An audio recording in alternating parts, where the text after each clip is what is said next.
টকা পইচা আৰু সুখ শান্তি। প্ৰায় 100 বছৰৰ আগৰ কথা। চীন দেশৰ এখন চহৰত চেন পো চি নামেৰে এজন অতিশয় ধনী মানুহ আছিল। বিপুল ধনৰাশি পুনৰ বিনিয়োগ কৰাত, আনক ধাৰলৈ দিয়াত, সুদ গ্ৰহণ কৰাত বা টেক্স দিয়া আদি কামত পো চি ৰাতিপুৱাৰ পৰা ৰাতিলৈকে ব্যস্ত আছিল। 1 মিনিট সময়ো তেওঁ শান্তিৰে বহিব নাপাইছিল। খাবলৈ বা নিজৰ দেহৰ যত্ন লবলৈতো তেওঁৰ অহৰিয়েই নাছিল।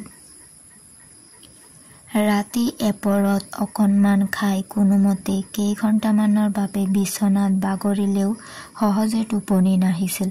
কাৰণ পিছদিনাখন কাৰ পৰা কেনেকৈ কত কিমান সুদ পাব, কত কিমান ধন বিনিয়োগ কৰিব লাগিব, এইবিলাক চিন্তাই তেওঁৰ মন ভাৰাক্ৰান্ত কৰি ৰাখিছিল।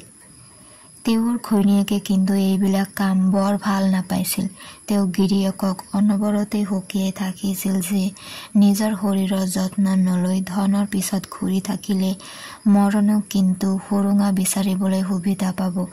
ঘৈণীয়েকে কোৱা কথাখিনি সঁচা বুলি পো চিয়েও জানে, কিন্তু কামবিলাকৰ পৰা কেনেকৈ অব্যাহতি পাব সেইটোহে তেওঁ কোনোমতে ভাবি উলিয়াব পৰা নাই। পো চিহ যিমান ধনী, তেওঁৰ একেবাৰে কাষৰ ওচৰ চুবুৰীয়া লি আকৌ সিমানেই দুখীয়া আছিল। দিনৰ দিনটো হাড় ভঙা পৰিশ্ৰম কৰি তেওঁ দিনটোত মাত্ৰ 300 মুদ্ৰাহে আৰ্জিব পাৰিছিল। তেওঁৰ ঘৈণীয়েকেও ঘৰে ঘৰে কাম কৰি অৰ্জা 180টা মুদ্ৰা লগাই কোনোমতে পেটে ভাতে খাই তেওঁলোক কিন্তু সুখেৰে জীয়াই আছিল। লিয়ে গোটেই দিনটো পৰিশ্ৰম কৰি গধূলি ঘৰলৈ উভতি আহে আৰু ঘৈণীয়েকৰ হাতত মুদ্ৰাকেইটা দিয়াৰ পাছত আৰু তেওঁ কোনো কথা চিন্তা নকৰে। খাই বৈ উঠি জিৰণিৰ সময়ত তেওঁ হাতত বাঁহীটো বা মেণ্ডলিনখন তুলি লয় আৰু হেঁপা পলুৱাই গান বজায়। লিৰ বাঁহী বা মেণ্ডলিনৰ সুৰ গৈ পো চিহৰ ঘৰো পায়গৈ, কিন্তু পো চিহৰ সেই গান শুনিবলৈ সময়েই নাথাকে। ৰাতি এপৰলৈ তেওঁ ধন গনা, সুতৰ হিচাপ কৰা বা কাৰ পৰা সুদ পাব লগা আছে ইত্যাদি কথা হিচাপ কৰিয়েই কটায়। পো চিহৰ ঘৈণীয়েকে কিন্তু সেই গান শুনে আৰু তেওঁৰ মন বিষাদেৰে ভৰি পৰে।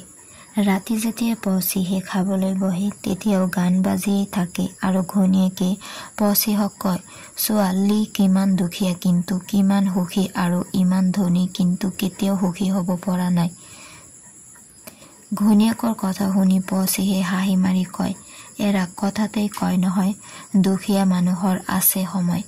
তেওঁ সেয়েহে গান বাজনা কৰিবলৈ সময় পাইছে।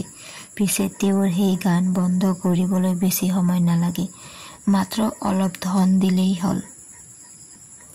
তুমি ধন দিলেও তেওঁ কিন্তু সুখী হৈ থাকিব। ঠিক আছে, কালিলৈ অপেক্ষা কৰা। তাৰ পাছতো যদি তুমি তেওঁৰ গান শুনা তেতিয়া বাৰু মই মোৰ ভুল স্বীকাৰ কৰিম। পিছদিনাখন পুৱাই পো চিহে মানুহ পঠিয়াই লিক মতাই অনালে। লিয়েও ইমান ধনী মানুহজনৰ কথা পেলাব নোৱাৰি লগে লগে আহি পো চিহৰ ঘৰ পালেহি।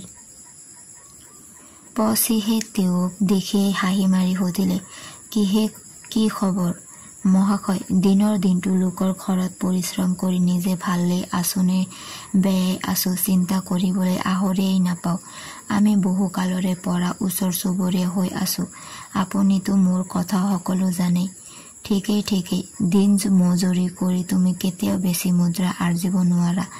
আমি যিহেতু ওচৰ চুবুৰীয়া, গতিকে আমি ইজনে সিজনৰ কথা চিন্তা কৰিব লাগিব। চোৱা, মই তোমাক 500 ৰূপৰ মুদ্ৰা দিম, তুমি তাৰেই নিজাকৈ এটা ব্যৱসায় আৰম্ভ কৰা। চিন্তা নকৰিবা, এই পইচা তুমি মোক ফিৰাই দিব নালাগে। ওচৰ চুবুৰীয়া কাৰণে সহায় কৰিবলৈ ইচ্ছা কৰিছো। এই বুলি পো চিহে লিক 500 ৰূপৰ মুদ্ৰা দিলে। এনে এটা পৰিস্থিতিৰ কথা লিয়ে সপোনতো ভবা নাছিল। মুদ্ৰাখিনি হাতত লৈ তেওঁ প্ৰথমে কিছু সময় হতভম্ব হৈ ৰল। তাৰ পাছত এবাৰ হাতৰ মুদ্ৰাখিনি লৈ আৰু এবাৰ পো চিহৰ মুখলৈ চাই লেবাই লেবাই তেওঁক ধন্যবাদ জনাই পগলাৰ দৰে ঘৰলৈ বুলি ভিৰাই লৰ মাৰিলে আৰু ঘৈণীয়েকৰ আগত সকলো কথা কলেগৈ। ধনৰ ক্ষমতা সঁচাকৈয়ে অদ্ভুত। ৰূপৰ মুদ্ৰাকেইটা হাতত পৰাৰ লগে লগে লিয়ে কাম কৰিবলৈ যাবলৈ এৰিলে। মুদ্ৰাখিনিৰে কি কৰিব, কেনেকৈ কৰিব, কি কৰিলে বেছি ভাল হ'ব ইত্যাদি চিন্তাৰে তেওঁৰ মনটো ভাৰাক্ৰান্ত হৈ পৰিল। খাবলৈ মাতিলেও নুশুনে, খাবলৈ উঠি গ'লেও লৰালৰিকৈ নাকি মুখে গুজি দুটামান কিবা খায়েই উঠি আহে। গান বাজনাটো সকলো বাদেই আনকি ঘৈণীয়েকৰ লগত দুষাৰ কথা পাতিবলৈও এতিয়া আহৰি নাই। ৰাতি বিচনাত বাগৰি থাকিলেও এতিয়া লিৰ চকুলৈ অকণো টোপনি নাহে। ইফালে পচি আৰু ঘৈণীয়েকে খুব সাৱধানে কাণ পাতি তেওঁলোকে কি কৈছে, কি কৰিছে শুনিবলৈ চেষ্টা কৰিছে, কিন্তু কোনো বাঁহী বা মেণ্ডলিনৰ সুৰ তেওঁলোকে সেইদিনাৰ পৰা শুনিবলৈ পোৱা নাই। তেতিয়া পচিহে ঘৈণীয়েকক ক'লে, দেখিলাতো ধনৰ মহাত্মা, মই কোৱা কথাটো সঁচানে? এৰা এৰা, তুমি ঠিকেই কৈছিলা, তুমি বাজিত এইবাৰ সঁচাকৈয়ে জিকিছা। ঘৈণীয়েকে হাঁহি মাৰি ক'লে, 2টা দিন ধৰি লিৰ মনত শান্তি নাই, ধনখিনিৰে কি কৰিব এই চিন্তাই তেওঁক জুৰুলা কৰিলে। 2 ৰাতি বিচনাত বাগৰিহে আছে, 1 মিনিটৰ বাবেও টোপনি যাব পৰা নাই। হামিয়াই হিক টিকাই তেওঁ লেবেজান হৈ পৰিছে। 3য় দিনা পুৱা তেওঁ ইমান অসুস্থ হৈ পৰিল যে থিয় হ'ব নোৱাৰে, বহিও থাকিব নোৱাৰে।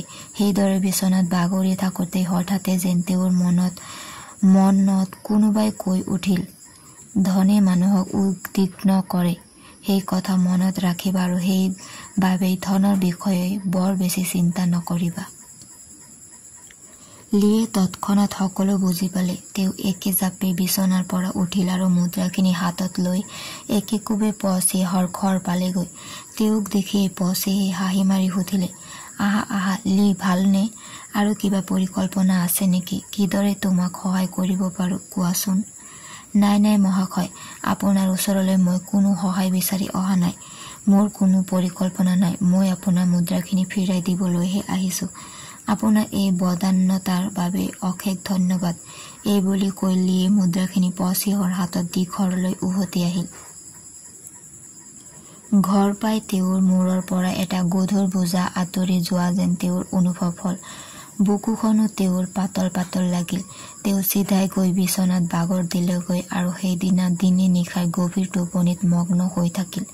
পিছদিনা পুৱা উঠিয়েই গা পা ধুই কিবা অকণমান খাই আগৰ দৰে কামলৈ ওলাই গ'ল আৰু গধূলি পচিহৰ ঘৈণীয়েকে পুনৰ লিৰ ঘৰত মেণ্ডলিন বাজি উঠা শুনিলে।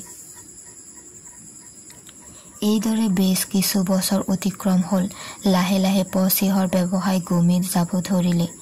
বেমাৰ আজৰে পচিহৰ লগ নেৰা হ'ল আৰু ক্ৰমে তেওঁৰ অৱস্থা পৰিল আহিল।